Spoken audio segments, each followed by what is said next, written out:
नमस्कार किसान साथियों।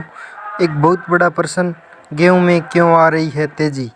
वर्तमान के अंदर देश भर की मंडियों में गेहूं की कीमतों में एक बार फिर तेजी देखने को मिली। कई जगहों पर गेहूं का अधिकतम भाव सरकार द्वारा तय न्यूनतम समर्थन मूल्य से भी ऊपर पहुंच गया है। किसानों को अब निजी व्यापारियों से बेहतर दाम मिल रहे हैं, जिससे सरकारी खरीद कमज़ोर पड़ रही है। वहीं खासतौर पर उत्तर प्रदेश, मध्य प्रदेश और राजस्थान की मंडियों में गेहूं के भाव ने किसानों को राहत दी है।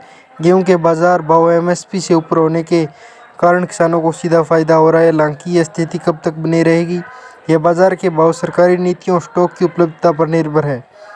देश के अलग अलग राज्यों की प्रमुख मंडियों में गेहूं के ताज़ा भाव। किसानों ने एमएसपी पर कम भाव मिलने की वजह से गेहूं रोक रखा है। बाजार में बड़ी मांग तो उन्होंने ऊंचे दामों पर बेचना शुरू किया है। वहीं कई राज्यों में सरकार ने पहले ही खरीद बंद कर दी है, जिससे बाजार की मांग निजी व्यापारियों पर केंद्रित हुई है। इसके अलावा कुछ क्षेत्रों में गेहूं की आवक कम हुई है, जिससे कीमतों में उछाल देखने को मिला है। वर्तमान समय में किसान अपना गेहूं एमएसपी पर सरकारी एजेंसियों को बेचने की बजाय निजी व्यापारियों को बेच रहे हैं।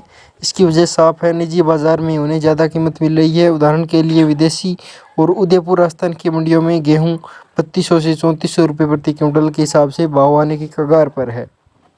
महाराष्ट्र में वर्तमान बाजार दरों के अनुसार 2866.15 रुपये प्रति क्विंटल के हिसाब से गेहूं है वो बिकी है। तो किसान साथियों, देश भर की मंडियों में ये गेहूं के भाव है वो अभी उछाल पर दिखाई दे रहे हैं, और एमएसपी भी है वो सरकार के मूल्य से है वो अधिकतम बताई जा रही है। किसान साथियों, वर्तमान में गेहूं के अंदर तेजी आने के आसार हैं, तो अपनी गेहूं को एक बार थोड़ा रोक के रखिए।